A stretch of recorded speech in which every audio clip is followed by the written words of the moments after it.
Hey, there you are.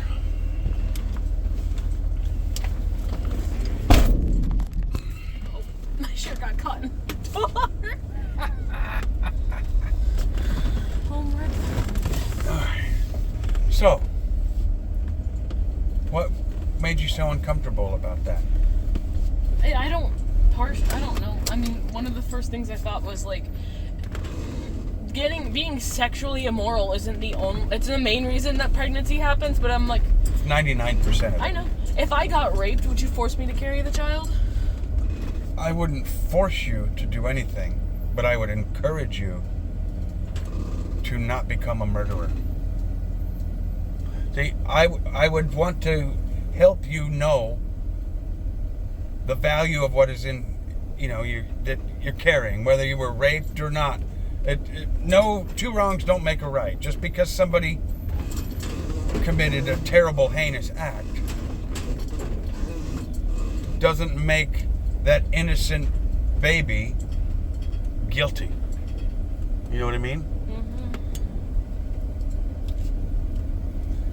Now, I would not force you, quote unquote, force you to do anything. Would you think of me differently if I did? Well, I would worry about your soul. And I'd worry about more than your soul. Abortion doesn't just kill a baby.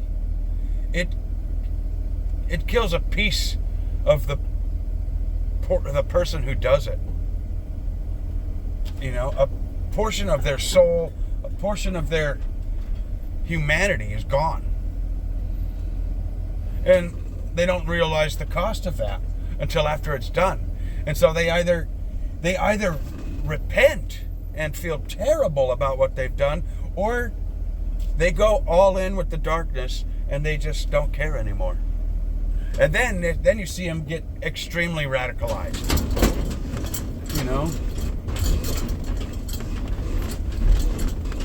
See, abortion should never have been an option. It shouldn't have become mainstream. You know what I'm saying? Mm-hmm. We shouldn't even be having this discussion because it should have been a thing.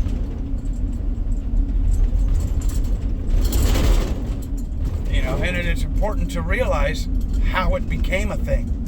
It was not done for choice or for freedom or for, or even to escape consequences of your actions. That was not what it was for, and that was not why it was created. It was created for evil purposes, to rid the world of people that one particular class of people thought shouldn't exist.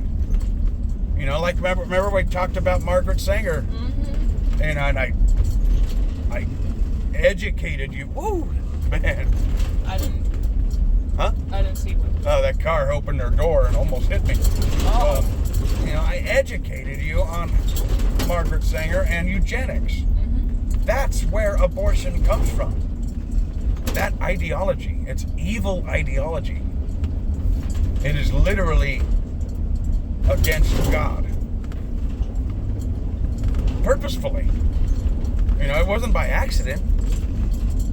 They didn't just come up with an idea and then discovered that it was going against God. They created it to go against God. So it's like, I don't know what, the whole rape situation, I don't know what would happen. I know I might not be there to influence you. And if somebody raped you, I'd kill them. And then I would suffer consequences. So, I'm really tired of that argument being used as an argument because it's such a small percentage. That I was just thinking about me personally. Yeah, I understand that. But the question is based on a definition of a baby that I don't subscribe to. You know what I mean? once it's conceived, it's a baby, not a clump of cells, not well, like the pastor said, fetus in Latin means little person. It is a person. But they've used such dehumanizing language that people don't think that anymore. They've convinced a significant portion of society that there is no value until it breathes. And even some of them say until it can talk. Seriously, you have extremists that believe in late-term and after-birth abortion. That if it can't take care of itself, or it can't speak, it can't tell you what it wants, then it's not a person. But why is that different? That's the question. Why is that different than the baby who breathes and has a heartbeat and feels fear? Do you know that during an abortion, a baby fights for its life? Did you know that? No. They literally do. They try to get away. They feel pain. And that's why I am so against it. And it breaks my heart, the thought of it. Just the thought. How many miscarriages your mother had before you were conceived, and we were told that we were never going to have kids, and then bam, I show up. I refused to I don't think Alicia was interested in having an abortion at the time. I don't think she even thought of it because, first of all, she knew who I was. And, she couldn't do that to me. There's no way. We would have ended right there on the spot. Bam. Probably would have been good for me, but at the same time, no.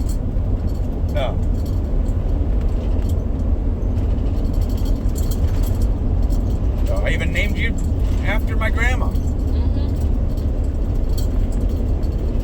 So, yeah, you were a baby the moment I knew you existed, and even before then. So I just, it hurts my heart that people can think so cavalierly about life. If a bad thing happened to me, shouldn't it justify a bad thing happening to someone else?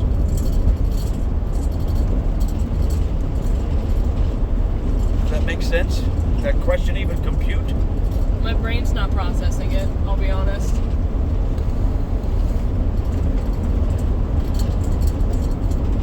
Alright, let me see if I can think of another analogy.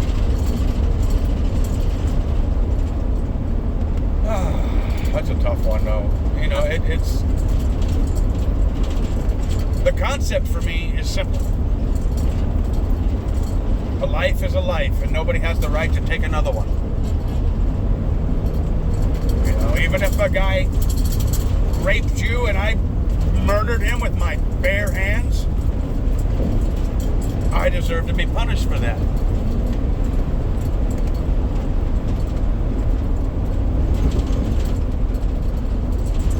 Especially because I know what I'm doing. I wouldn't be innocent at that point. I'm taking the wrath of God into my own hands. Basically playing God. The judgment's for him and him alone.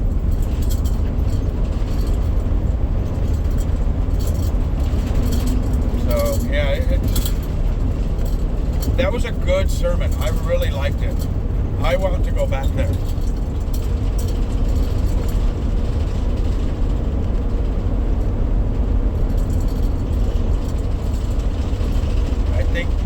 I don't know.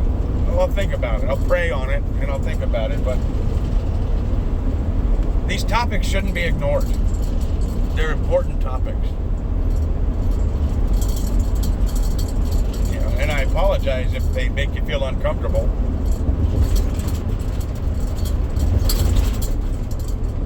I think that's kind of the point. You know, people should feel uncomfortable when they sit idly by and allow evil to prevail.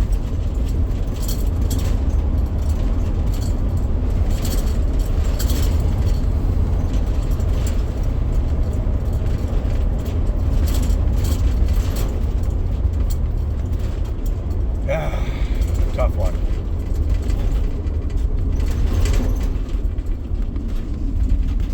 I forgot what I was doing. I'm just driving. Fair enough. Missed our exit and everything. But yeah, these are very important topics, and they need to be brought into the forefront of discussion. We shouldn't, try to hide from the topic, hide from the discussion. When one is hell-bent on not having a discussion, it's usually because they know that they're wrong.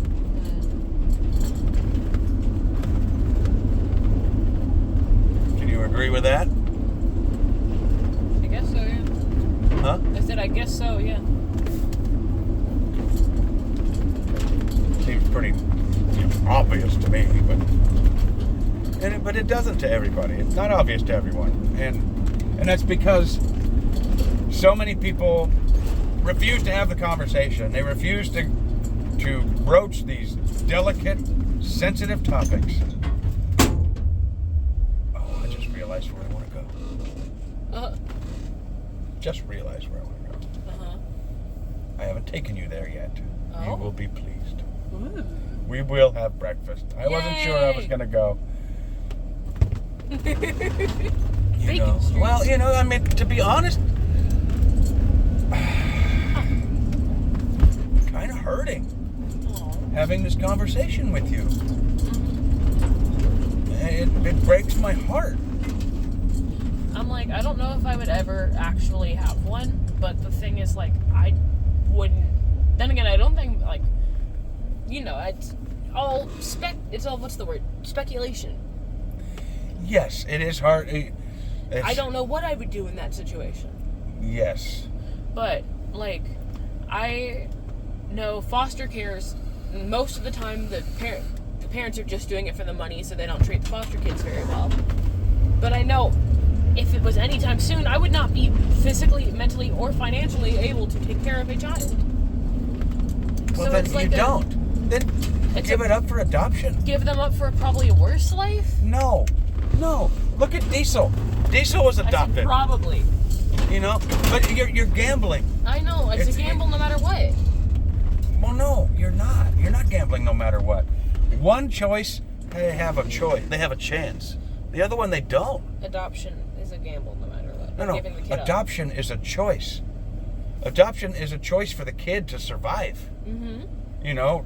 To potentially have a wonderful, fulfilling life. The other choice eliminates that option. Eliminates the possibility for greatness. Eliminates the possibility for Diesel to write that song that changes my life at 46. And makes you a new friend. And makes me a new friend, yes. So it's like... Oh, I didn't know there was a Planned Parenthood here. There certainly is. That one's kind of hidden.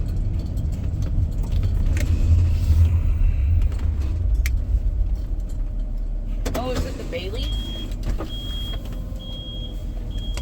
Yeah. If I can fit into this spot.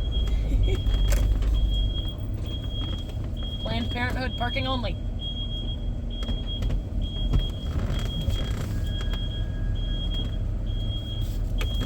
Why is there a Sunny D bottle in an abandoned shoe? Huh? Sunny D in a shoe. Oh, yeah. Difficult topics. Yeah. But important ones. And I'm glad that you are willing to discuss them. That's all. Yeah. As uncomfortable as it makes me. Well, that uncomfortableness, I think, comes from a dark place that you've allowed into your life. and into your heart. Just like the serpent, darkness attacks the innocent, and you are innocent, even at 21, because of your special circumstances. Your autism. My so neurodivergency. Your neurodivergence, yes. I think that makes you an innocent. Oh, definitely. Susceptible to... Puppy! You're Sorry. very susceptible to suggestion. And you want to go along to get along. Yeah. I put this down so I could focus on you and not the dog. Yeah, so I guess that's all for right now. Let's Okay. go eat some breakfast. Heck yeah. I'm going to stop this recording.